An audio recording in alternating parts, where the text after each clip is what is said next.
Good morning, everybody. We're live here from the birdhouse, and we are already into the month of November, which is pretty crazy. I hope everybody had a great Halloween and had plenty of trick-or-treaters. As usual, we love to know who's on. If you're on, you can just say hi in the comments, or if you have any kind of sightings that you'd love to share, you can put those in the comments as well, especially if you have anything new and different visiting your yard.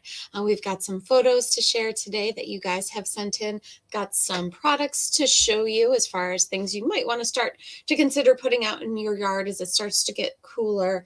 You'll notice that as the weather starts to get cooler, you'll probably get more bird activity coming to your feeders. There's less insects out there.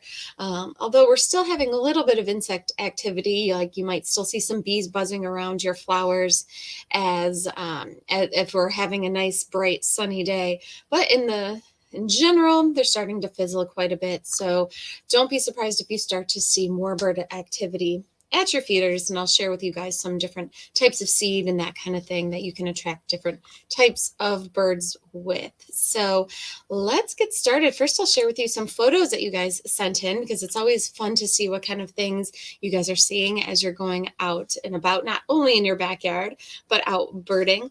The first photos were sent in by Mark J., who spotted a pied-billed grebe at Erie Canal Widewater. So he sent in some photos of these. If you're out by any kind of body of water and you see some kind of ducks diving, kind of diving underneath the water and popping back up, could be a type of grebe. So this is a pied-billed grebe, it's called, and it has kind of a short, kind of stubby face and a stubby bill. So it's a smaller waterfowl, so it's going to be a little bit smaller than, say, a mallard duck or so. So it's smaller in size, and if you look at its head, it has kind of a small head, a small bill. And here's some photos he sent, and I pulled up another one here, nice zoomed in photo of a pied-billed grebe to give you a feel for what it looks like. Now, there's been some other types of grebes spotted around. The redneck grebe has been around, and first Mark was thinking this could possibly be a redneck grebe, but its bill is just too short. If you look at its bill, it's pretty stunted. So this is a pied-billed grebe, and now here's to kind of show you the difference, to contrast. This is the red-necked grebe, which is a little deceiving because right now you're probably not going with that red neck because they are not in their breeding plumage. This is a red-necked grebe in its breeding plumage, so you can see how it gets its name. But right now they're going to look something like this. This is an immature or a redneck grebe that is not in its breeding plumage. So be on the lookout for them also if you are out birding by the water. So that is the redneck grebe and the pied-billed grebe, both of which are out right now. Redneck grebes being spotted more along the lake shore than inside further south in our area. So both of those have been spotted around here. A couple other photos sent in by Mark. Mockingbirds. So in general, we don't see a lot of mockingbirds here as it gets cooler, but there are some that'll be here all winter long. For the most part, mockingbirds will fly further south, just like catbirds do, and the brown thrashers. They're all in that group of mimicking birds. But I just happened to see a mockingbird the other day myself, so there are still some around. And Mark says there were 4 northern mockingbirds, and one was particularly singing away. So if you hear a bird that is just going on and on and on and on, especially if the song is getting mixed up and you hear one song, then it transitions to another and another and another, it's probably going to be a mockingbird. Another type of bird you might hear singing its little heart out right now are going to be Carolina wrens. I've got one somewhere in my backyard or neighborhood. It's in one of my neighbor's trees. That's been singing almost every morning. It's just a string of songs that it repeats over and over and over and over again. So there's still some birds out there that are still pretty vocal, and they'll be vocal throughout the winter. Some more photos sent in by Mark. This is a kingfisher, and you can see it sitting on top of this dead tree, this tree stump here. You can make out the silhouette there and the coloration of the Kingfisher. He says the speedy Kingfisher was out diving in front of the coots. And down here are some what are called American coots. Here's a better photo there of the coots, they're called. Another bird to look out for if you're by the water. They are black in color like this, and they've got that white bill that is pretty striking, that big contrast there. So the American coot are out as well. If you're out by the water, keep an eye out for them. And here's another photo of the Kingfisher doing its thing. And he says, belted Kingfisher cruising by the heron at Kingsbend Park before sunset the other day. So in the background, you can see the great blue heron there. And then there's the Kingfisher. And it looks like it might have just dipped in the water there because there's some disturbance there in the water. So if you're out by the water, of course, be on the lookout for heron. You might also see great egret. So if you see something that looks like a heron, but it's all white, in the fall, great egret tend to migrate through the area more so than you would see them in the spring and summertime. This is on their fall route, especially if you're by the river. I see them pretty often. There's still some around, so be on the lookout for those. And there's still some herons around as well. Sometimes you'll see herons here in the winter. They are going to go further south where the water is more unfrozen, but you'll probably see them around here for a few more weeks or so. Another neat sighting, this one was sent in by Bob, who snapped a few photos here. He says, this very large, beautiful raptor showed up late this morning. I was unfamiliar and snapped a bunch of photos. Here are 4 of them. It circled for a few minutes and then flew off to the south. The Merlin app says it's a golden eagle, but aren't those rather uncommon? I posted it to the RBA Facebook page to see if somebody might confirm. I hope it is, as it was so unexpected. And an update to these photos is, yes, that it has been confirmed by members of the Rochester Birding Association as a golden eagle. So it is an uncommon thing to see. But as raptors are migrating right now, you never know what you might find. And I'm pretty sure that white on the tail there, that kind of white band, is a pretty good indication of golden eagle. So really, really cool sighting. I've also seen some people post some photos of black vultures. So if you see something that looks like a turkey vulture, but it has a grayish head, you might just be seeing a black vulture, a turkey vulture that has more stunted wings. Also, when they're in flight, they're kind of like more rounded and stunted wings. Those are also being spotted here and there. So you never know what you'll see, especially as things are moving around.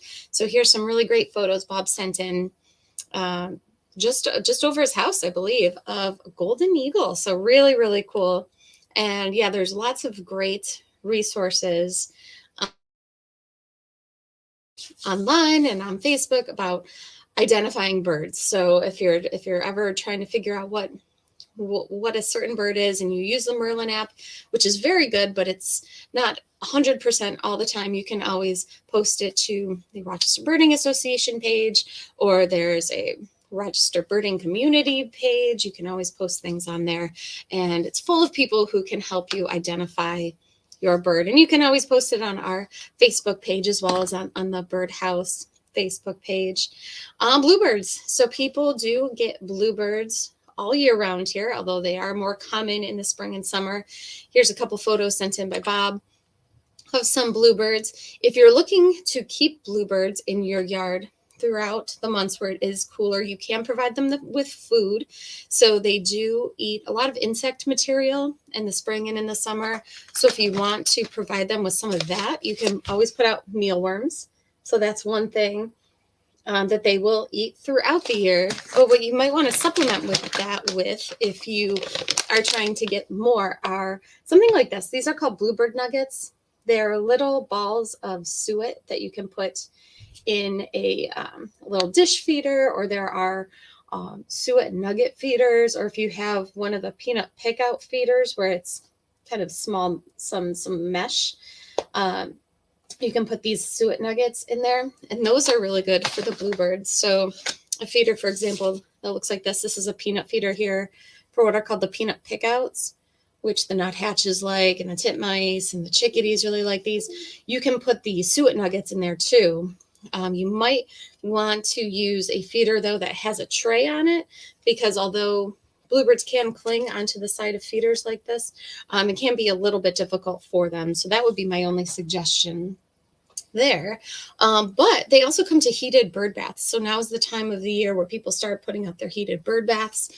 If you happen to have a bird bath that can be left outside all winter long, so one that's made of metal or it could be plastic, could be some kind of a resin, you could just add a heater to it. So we do have these heaters here, and they all plug in. So there's no such thing as a solar bird bath heater at this point. They just take too much energy, but they operate on on a thermostat. So all the heaters that we have in at the moment all operate on a thermostat, meaning that they don't just run continuously. They run enough to keep the water unfrozen.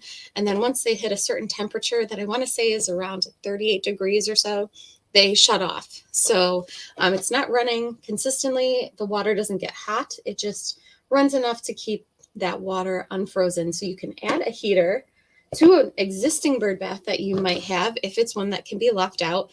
If you have a bird bath that's glass or that is cement, or if it's any kind of like a terracotta, like a clay, you want to bring that in or cover it, because if water gets in there and freezes and thaws too many times, it can cause it to crack. So don't be surprised if that happens if you do leave a bird bath out. That's not really great for winter here. But another thing you can do is put out what's called a heated bird bath. And so this is kind of all enclosed. So this is the bird bath itself, and it has the heating element right inside of it. So we've got different versions of this. This one I like a lot because you can mount it on top of a deck. So it's got a deck mount feature. It also comes with a pole, so you can just stick it right into the ground. Again, it has a plug. It operates on a thermostat, so it'll keep the water unfrozen for the birds. We have a whole bunch of different types. We have some that will go in a pedestal that you could put on a deck, or you could just put out in your yard. We've got others that stake in the ground. We've got some that'll screw into the side of the deck. So we've got a whole bunch of different types of heated bird baths if you're interested in one. And people who put out heated bird baths that happen to get bluebirds have a really good response with bluebirds using those all winter long. So it can be tough for birds to find a shallow, unfrozen source of water in the wintertime that isn't iced over. And so having a heated bird bath can provide them with that water that they need, not only to drink, but to bathe in.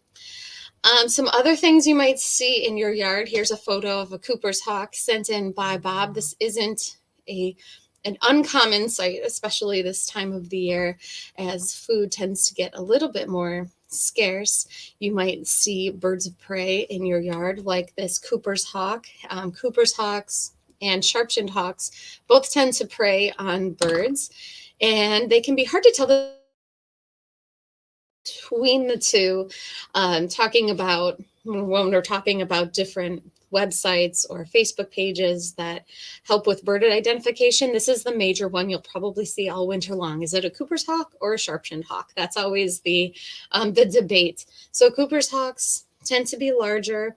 They have a larger head, more of a kind of a squarish head. They have more of a rounded tail than the sharp-shinned hawks do also. So here's a Cooper's hawk. And here's a sharp-shinned hawk. Sharp-shinned hawks are fairly small. They're only about blue jay size or so. So they're pretty strikingly small. And if you look at the tail there of the sharp-shinned hawk, it tends to be squared off, whereas the Cooper's hawk here has more of a rounded tail. And their adult plumage is very similar as well. They're kind of more of a grayish color in the back, and they've got these orangish colored bands that stripe over their breast there. But their juvenile plumage, like this photo sent in here by Bob, is going to be brown on both of them, brown with kind of a striped tail. So they can be hard to identify. Size is one way you can identify them. That tail, if it's either straight or rounded, their head shape and head size, that's another way you can identify them. But they might both be visitors in your yard, especially as food becomes more scarce this season. Still some warbler activity. This photo was sent in also by Bob, who captured this yellow rumped warbler, and you can see how it gets its name there, that bright yellow patch there on its rump. So people are still seeing some warblers, although they're really on their way south. So we probably won't see too many of them still around over the next couple of weeks. Here's another photo of a yellow rumped warbler here that Bob had. But the small birds you might see out and about are going to be kinglets, most likely. There's two different species. This is the golden crowned kinglet, not going to be the type of thing you would normally find coming to your bird feeders, but if you have lots of bird activity in your yard, you might see these guys hopping around in the bushes as well, or in your trees. They're pretty fast moving, so they can be hard to get a good look at. But we do have golden crown kinglets, which look like this. And then there are ruby crowned kinglets as well. And their name is can be a little deceiving if you can't see the ruby crown on the top of their head. It's not always flared out. So sometimes they can just look very, very dull in color. So they can be a little hard to identify. But both of those are here right now, the golden crown kinglet and the ruby crown kinglet.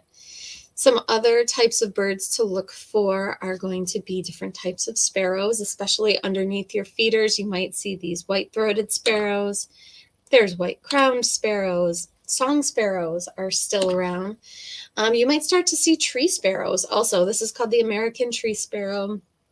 This is a bird that's going to be here in our winter months, so you don't really see them in the summertime, but people do get them at their feeders in the winter. Fox sparrow, people are reporting some fox sparrow. This is like a pretty big sparrow. It's more, it's going to be larger in size, like your white crowned sparrow, or even a little bit bigger. Kind of has that pot belly feature looking kind of look there as well. And they're really more of a like a reddish brown color. So they're not as brown as some of the other sparrows, like say a song sparrow. They're going to be more of that reddish color. You might see those under your feeders as well. People are talking about lots of titmice at their feeders too, not just one or two, but big groups of titmice. So that's something that's pretty fun. If you want to try to attract more of the titmice, we've got a couple different things you can do. They'll eat black oil sunflower seed, just like most birds that come to feeders. We've got our chickadee blend. That's really good for them. There's really something in our chickadee blend for any kind of bird that's going to come to a feeder. It's got the black oil sunflower seed. It's got shelled sunflower. But the thing that they really like are the peanuts. So the little peanut pieces called the peanut pickouts. The titmice love those. Nuthatches do. And chickadees, of course, love them. And this is what they look like here. You can get them just on their own as well. So you can get a special feeder for just the peanuts that looks like this one that I was showing earlier. Same kind of feeder that you could put those bluebird nuggets in, or the suet nuggets if you're trying to get bluebirds also. They can both go into a feeder like this. And with the peanut pickouts, you really don't need one that has perches, because these birds, the titmice, the nuthatches, woodpeckers, of course, they can all cling onto the side of the mesh here, so they don't need perches. So you don't need perches, you don't need a tray on the bottom. So it can be pretty simple and effective in attracting some of these birds. So if you're looking to attract more titmice or chickadees or nuthatches, I would definitely put out more peanut pieces. Goldfinches, people are still getting. They are definitely not gold anymore. They're going to be more of like an olive kind of grayish color. And here's a good example of that here. Another bird to look out for if you are getting goldfinches, especially on your Niger feeder, are these. These are called pine siskins, and they've got a really sharp beak. They come to Niger feeders, but they're going to have more stripes on them. So we'll see what the year brings as far as pine siskin activity, if there's going to be a lot or not that many. Kind of still up in the air.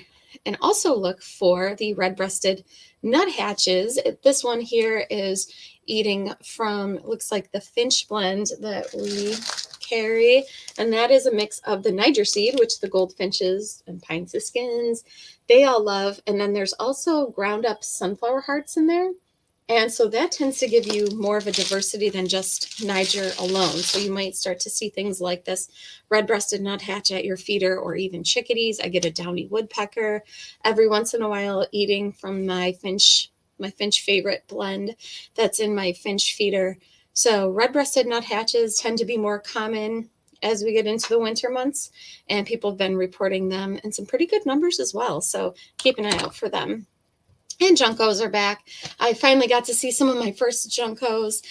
They're gray with those white bellies. They have a pink bill. And when they fly away, you can see those bright white strips on the outside edges of their tails. So look for them underneath your feeders, especially. They'll clean up underneath your feeders. So that is everything I have prepared for you guys today. If you have any questions, you can absolutely put them in the comments, or any kind of sightings you guys are seeing. We always love to know what kind of things you're seeing. Dina is on. She says, hello, everyone. Randy's on, says, hello, Liz and everybody. Happy day after Halloween. Rhonda is on. She says, watching from Canandaigua. Lynn is on also. She says, good morning. So lots of people saying good morning. And Dina has a comment about the golden eagle. She says, wow, great to see golden eagle photos. Yes, I agree. So golden eagles, going back to those photos here Bob sent in, you're more likely to see them out west. They're more common out there. But during migration time, you never know what you're going to see. Usually over Braddock Bay, they see some of these golden eagles in the spring. Not sure how common they are this time of the year, but really, really neat. You just keep your eye to the sky and you never know what you're going to see. Stephanie's on and she says the golden eagle is an exciting find. I agree. Really, really cool stuff. So looks like that's everybody's comments and questions for the day. Randy's squeaking an extra one in here. He says, good show, Liz. Thanks for sharing your photos, Bob and Mark. Oh, and Lynn says we've had a lot of owl activity in our woods lately. That's exciting. Now is actually the time when great horned owls, this month, they usually start calling for mates. So last year, I remember it was Halloween weekend, I heard in my neighborhood a great horned owl hooting, which was really neat. So if you were out last night, you might have heard some owls hooting. Great horned owls will be vocal now. Barred owls, you might hear calling, screech owls.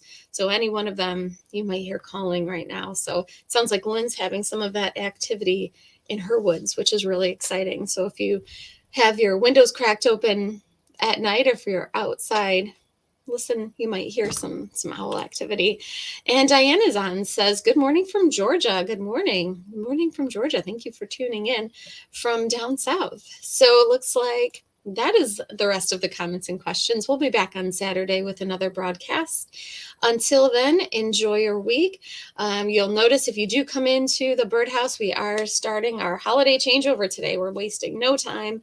So this week, we're going to start rolling out some of our holiday merchandise. So if you're interested in getting your shopping done early, starting your shopping, your holiday shopping, we will be having things out this week for you to enjoy. So something to look forward to. We'll give you a tour of the store once that's complete. But until then, everybody have a great week, and we will talk to you on Saturday. Bye-bye.